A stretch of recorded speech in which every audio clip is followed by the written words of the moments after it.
Fala galera do GV, tudo bem com vocês? Aqui quem fala é o professor Gustavo em mais uma aula de História. Bom galera, o assunto da aula de hoje ele é referente ao tópico da primeira aula revisional que eu estipulei para vocês dentro do roteiro de estudos. Então acompanhem esse roteiro de estudos e por favor participem desse roteiro de estudos, participem das nossas aulas, deem sugestões, nós estamos atentos a tudo que vocês estão passando para a gente. Bom, dando sequência, o que eu coloquei para a gente revisar nessa primeira aula são os assuntos referentes à República Velha. Bom, os assuntos referentes à República Velha eu já comecei a abordar lá atrás, nas nossas primeiras aulas, ainda dentro da sala de aula, presencialmente. Mas, ao mesmo tempo, nas primeiras aulas ali, dentro da quarentena, através dos vídeos, eu abordei outros assuntos referentes à República Velha. Então tem muita coisa para a gente abordar e por isso eu vou tentar resumir o máximo possível e apresentar os pontos principais dentro do que é referente à República Velha. A República Velha, galera, ela começa lá atrás com a proclamação da República. E dentro da República Velha, logo de cara nós temos a República da Espada, que é ali o período em que dois presidentes militares governam o país e formam ali os primeiros passos do Brasil enquanto república. E mais à frente nós temos a República Oligárquica. Essa mesma República Oligárquica é um sistema de poder onde poucas pessoas participam efetivamente da política.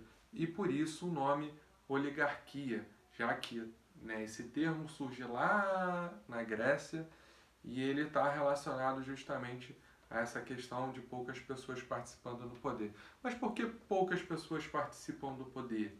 Nós temos na Constituição de 1891 um ponto, um determinado artigo dentro dessa Constituição que estipula o voto aberto, e esse voto aberto ele só poderá ser concedido a pessoas, o direito a esse voto, melhor dizendo, ele só poderá ser concedido a homens com idade acima de 21 anos e que soubessem ler e escrever. Mas se o país não fornecer educação básica para boa parte ou para a grande maioria da população, como as pessoas poderiam ser alfabetizadas e, consequentemente, terem direitos ao voto?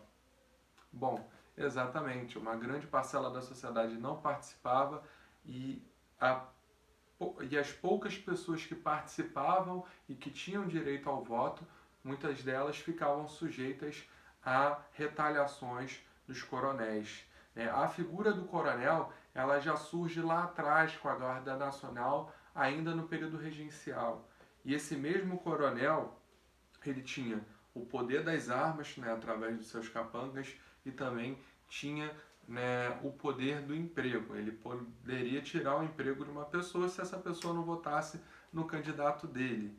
E também poderia ameaçar essa pessoa se ela não votasse no candidato dele. Mas como que ele pressionava essas pessoas? O coronel ele poderia muito bem ver o voto daquela pessoa, já que o voto era aberto, como a Constituição tinha colocado. Então, nós temos aí nessa República Oligárquica, um dos eixos centrais, a questão do coronelismo, onde nós temos pessoas em determinadas localidades dos interiores do país que forçavam as pessoas a votarem em candidatos determinados. Mas quem eram esses candidatos determinados? Pessoas que eram ligadas ali às principais atividades econômicas do país. No caso, o que mandava no país na época em termos de atividade econômica ainda era o café, que já era um produto muito forte durante o segundo reinado. E esse mesmo café, ele vai ditar muitas coisas que vão acontecer dentro da República Velha, certo? Então, as lideranças que surgiam, os presidentes que surgiam dentro do período da República Velha ou da República Oligárquica, surgiam a partir de uma relação com os interesses da produção do café. E aonde eram os principais locais de produção de café durante ali a República Velha? No caso, São Paulo e Minas Gerais. O Rio de Janeiro também tinha uma produção ok, mas principalmente nesse momento, São Paulo e Minas Gerais mandavam na questão da produção do café. Consequentemente, né, dentro dessas localidades com maior atividade econômica, mais escolas poderiam surgir dentro dessas localidades e mais pessoas poderiam estar tendo a possibilidade de aprender a ler e escrever. Consequentemente, os grandes eleitorados estavam aonde? São Paulo e Minas Gerais, certo? Isso significa que nessas localidades tinham muitas pessoas morando, existia uma população grande em relação a outros estados, mas a parte da população desses locais tinha um percentual maior na questão do direito ao voto, se no comparativo com outras áreas, era uma diferença grande. O que significa que os dois estados de São Paulo e Minas Gerais poderiam ter um número maior de eleitores do que um grande combinado de eleitores de vários outros estados, certo? E é justamente isso que vai levar à chamada política café com leite, onde, né, os estados de São Paulo e Minas Gerais vão revezar, através dos partidos que representam os estados de São Paulo e de Minas Gerais, a nomeação de presidentes. De acordo com essa nomeação, será estipulado um revezamento entre o candidato de São Paulo e o candidato de Minas Gerais. E assim, né, durante boa parte do período da República Velha, nós tivemos presidentes ou mineiros ou presidentes paulistas, certo? O que facilitava mais ainda esse mecanismo era a política dos governadores. Essa mesma política dos governadores, ela surge com o presidente Campos Salles, que é o quarto presidente da história do Brasil e o segundo presidente civil. O Campos Salles, ele cria a política dos governadores de que maneira? Bom, para um determinado indivíduo ser candidato para a presidência, ele precisava do aval do governador, certo? E aí entra uma rede de escadinha. Os coronéis elegiam o governador e o governador ele indicava o presidente. Então ficava tudo muito fechado a um determinado pequeno grupo de pessoas que estavam ligadas a quê? Ao café, certo? Quando a gente fala de política café com leite, referente a São Paulo e Minas Gerais, significa que tanto São Paulo quanto Minas Gerais tinham uma produção bastante grandiosa de café. Porém, o estado de Minas Gerais também tinha uma produção acentuada de leite. Então ficou, né, de certa forma, um apelido, né, pelo fato de Minas Gerais também produzir leite, certo? Bom, e o período da República Velha é um período que nós temos várias revoltas, porque durante a virada do segundo reinado para a República, nós temos ali toda uma jogada articulada pelos militares do Exército, né, do alto escalão do Exército, e boa parte da população vai assistir aquilo meio que sem entender, certo? E à medida que acontece essa virada para a República, muitas medidas não vão incluir os interesses da grande população. E mais à frente nós vamos ter diferentes reações ao longo da República Velha. Então, dá para dizer que acontecem muitas revoltas porque a população não foi incluída naquele processo. Nós temos, dentro dessas revoltas, a Guerra de Canudos, que acontece no interior da Bahia, que é uma revolta messiânica. Messiânica por quê?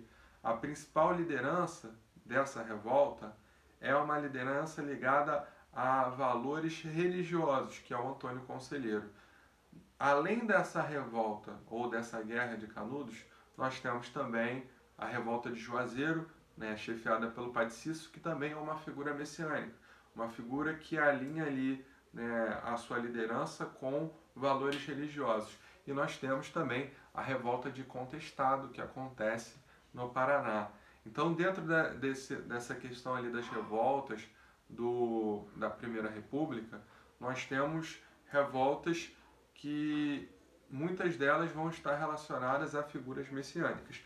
Mas isso não significa que só existiam revoltas messiânicas durante a Primeira República. Nós temos também, né, a revolta da vacina, que acontece no Rio de Janeiro, onde nós temos um contexto ali de reformas urbanas que vão desalojar muitas pessoas através do voto abaixo, e nós vamos ter também uma política, né, de vacinação obrigatória que vai levar a uma parte da população a se rebelar contra, né, as lideranças municipais. Essa revolta da vacina, ela leva a gente a refletir, né, dois pontos, né, a questão de como a população era tratada e, ao mesmo tempo, como o Estado também era autoritário, sem esquecer de que a política de vacinação ela é correta, mas a ignorância também das pessoas na época de não entender a importância dessa vacina levaram a elas a se rebelarem também, certo? Bom, além dessa revolta da vacina, nós temos também, né, a revolta da chibata. A revolta da chibata também acontece no Rio de Janeiro, assim como a revolta da vacina. E a revolta da chibata, ela ocorre devido à insatisfação, né, dos praças da Marinha que passavam por maus tratos. Quando acontecia, né, deles levarem uma parte, como os marinheiros levam hoje em dia, essa parte não era simplesmente, né, anotar aquilo e depois, né, de um determinado acúmulo de partes, a pessoa levar uma advertência, né, ficar presa e tudo mais. As pessoas, né, esses praças da Marinha, eles sofriam verdadeiros castigos físicos, né? Eles levavam, né, em alguns casos, chibatadas. E o detalhe é que muitos desses praças eram de origem, né, afrodescendente, já que a escravidão tinha acabado, né, no Brasil em 1889. Recente, se a gente comparar que a revolta da chibata aconteceu em 1910. E, né, os negros, né, após ali a questão do fim da escravidão, eles não vão ser incluídos em termos de educação, em termos de oportunidade de emprego. Muito pelo contrário, eles vão ser marginalizados. Com isso, né, o alistamento, né, se tornava uma das vias ali do indivíduo conseguir, né, um determinado posicionamento na sociedade. E dentro desse conjunto de pessoas que se alistavam, vai ter um grande contingente de pessoas negras. Dentre essas pessoas negras, nós temos a figura do João Cândido, que vai ser conhecido na história como Almirante Negro. E ele vai ser muito importante ali para liderar, né, o pessoal ali contra esses castigos físicos que o oficialato da Marinha fazia com os praças. Essa revolta vai ser duramente combatida, mas ela gera uma reflexão muito grande nessa questão aí, né, dos maus tratos que mais à frente vão ser revistos pela Marinha, certo?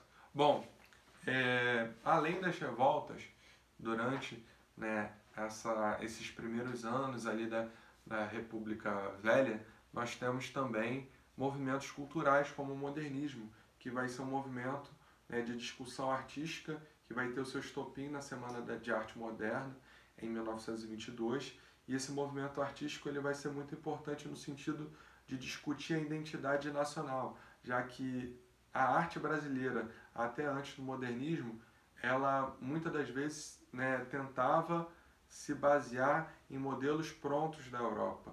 E a partir ali, né, da Semana de Arte Moderna e da discussão dos modernistas, até antes mesmo da Semana de Arte Moderna, nós temos pessoas, artistas, pensando, né, em diferentes aspectos da nossa sociedade, certo? Construir uma identidade brasileira não só a partir, né, de uma ideia oficial de Brasil, mas também pensando em diferentes indivíduos que participavam dessa sociedade, como o negro, o indígena. Então é um movimento artístico muito importante que acontece e que vai ter uma importância muito grande nas próximas gerações, né, dentro do Brasil, certo? Além da Semana de Arte Moderna, nós temos também, né, as revoltas tenentistas que vão ocorrer durante a década de 20. E essas revoltas de tenentistas são revoltas de militares, né, que eram, né, favoráveis a uma maior participação dos militares na política, já que uma parte dos militares não tinha direito ao voto e muitos deles também não concordavam com aquela política do café com leite, do revezamento das lideranças do café no poder, certo? E, por fim, nós temos também as revoltas dos trabalhadores urbanos que vão tomar as cidades principais do Brasil, as cidades com maior desenvolvimento industrial, como a cidade de São Paulo, Rio de Janeiro, e eles vão promover verdadeiras greves gerais durante ali, né, ao final, né, o final da segunda década do século XX. E essas revoltas elas vão ser muito importantes porque elas contestavam as condições de trabalho dos operários brasileiros durante aquela época. E essas mesmas revoltas elas vão ter um peso muito grande naquilo que o Vargas vai promover dentro da sua política trabalhista durante a década de 30, certo? E esse mesmo Vargas, ele surge como um divisor de águas entre a República Velha e a Era Vargas, que obviamente é um período do Getúlio Vargas. Essa divisão vem ali a partir da Revolução de 30, que é um movimento de quebra do revezamento de oligarquias de São Paulo e Minas Gerais, através ali de uma movimentação chefiada pelo Getúlio Vargas, onde a oligarquia do Rio Grande do Sul assume, mas ao mesmo tempo a figura do Getúlio Vargas ele vai pouco a pouco atender diferentes esferas da sociedade, coisa que antes não acontecia durante a política do café com leite, que era acabava desembocando em governos que priorizavam somente a questão do café, a questão rural e, de certa forma, não pensavam no trabalhador, não pensavam na indústria. E o Getúlio Vargas, quando assume o poder, ele vai se comportar de maneira autoritária, mas, por outro lado, ele vai conseguir conciliar interesses de diferentes grupos da sociedade brasileira. Mas o Getúlio é assunto para a próxima aula e espero que vocês tenham entendido. Espero que vocês acompanhem o roteiro de estudos e tirem dúvidas. Até a próxima, galera!